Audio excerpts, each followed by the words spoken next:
Auzubillahiminash-shaytanir-rajim. Bismillahir-rahmanir-rahim. Assalamu alaikum, dear students of 11th class. Today, our topic is internal structure of monocot leaf. We know that most of the monocot leaves are isobilateral, or in other words, we can say that these are equifacial. But there are some exceptions in some plants, for example, canna, musa, lilium, etc.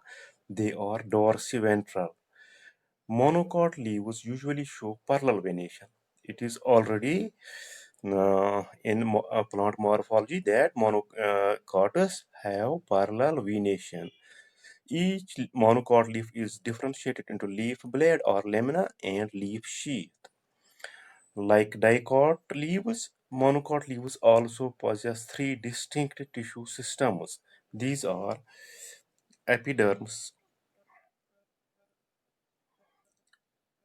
epidermis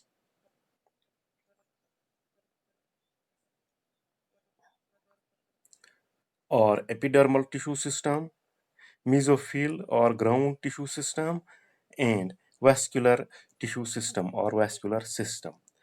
We know that this epidermis is the outermost covering in plants. Each leaf has an upper and a lower epidermis made up of single layer of compactly arranged cells. These epidermal cells are single layered. They are compactly arranged. These cells are compactly arranged. The outer walls of these epidermal cells are coated with thick or thin cuticle that has some special purpose because it prevents excessive loss of water from the plant. The cytomata are present on both mm, uh, upper and lower epidermis. But in some hydrophytes, free-floating hydrophytes and few grasses, cytomata are found only on upper epidermis because their lower side is in contact with water, so they have stomata only in upper epidermis. In some grasses and maize,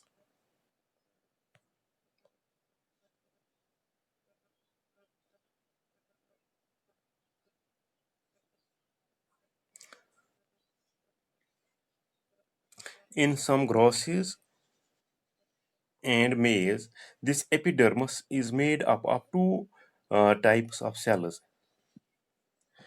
either upper or lower epidermis. Either upper or lower epidermis has groups of large bubble-shaped cells in addition to ordinary epidermal cells.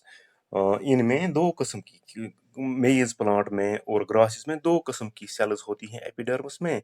एक तो usual epidermal cells होती हैं और दूसरे कुछ large sized sales होते हैं। इनको हम कहते हैं बुल्लीफॉर्म सेल्स और motor cells. Bulliform cells or motor cells. These cells have some special purpose. Now, with the osmotic changes, these cells help the plant to roll or unroll, fold or unfold leaves to regulate the loss of water. इनमें जो osmotic changes होती हैं उन्हीं की मदद से इनमें rolling और अनरोलिंग होती है जिससे ये रेगुलेट करते हैं वाटर लॉस। इनमें फिर इससे ये वाटर लॉस जो है वो रेगुलेट होता है। अब हमारे पास दूसरा टिश्यू सिस्टम जो है जिसको हम कहते हैं मीजोफिल या ग्राउंड टिश्यू सिस्टम। मीजोफिल या ग्राउंड टिश्यू सिस्टम।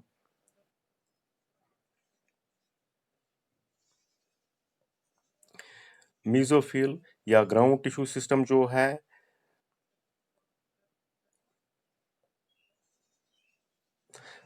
ये वो टिश्यू है जो अपर और लोअर एपिडर्मिस के बीच में होता है एक्सक्लूडिंग वेस्कुलर बंडल्स।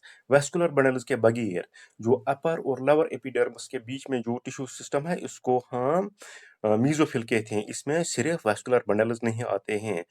ये जो मीज़ोफिल होता है या सिमिलर टाइप ऑफ सेल्स का बना होता है। फॉर एग्जांपल इन मेज़, मेज़ में ये सिमिलर टाइप ऑफ सेल्स का बना होता है मेज़ में। या ये डिफरेंशिएट होता है पेलिसेड एंड स्पोंजी पैरेन्काइमा में। जो मोनोकॉट लीव्स हैं, मैंने आपको पहले ही बोला, जो ये होते हैं आइसोबाइलेटरल। अ, इसलिए इनमें पेलिसेड जो होता है, ये दोनों अपर एंड लोअर साइड्स में होता है पेलिसेड। और जो स्पोंजी पैरेन्काइमा इसमें होता है, वो सेंट्रली लोकेटेड होता है, that is central in position. जो तमाम मीज़ोफिल सेल्स होते हैं, उनमें क्लोरोप्लास्ट्स होते हैं, क्लोरोफिल होता है, और उनका काम है वो फोटोसिंथेसिस का फंक्शन अंजाम देते हैं। These are meant for photosynthesis. जो सेल्स होते हैं वो सेपरेट होती हैं, उनमें इंटरसेल्यूलर स्पेसेस होती हैं इन सेल्स में। और ये स्पेसेस जो होते हैं, ये इंटरकनेक्टेड होते हैं, एक दूसरे के साथ जुड़े होते हैं। और ये वहां तक सब सिटोमेटल चैम्बर्स तक जाते हैं, जहां से ये इनका काम है वहां, ये वहां से फिर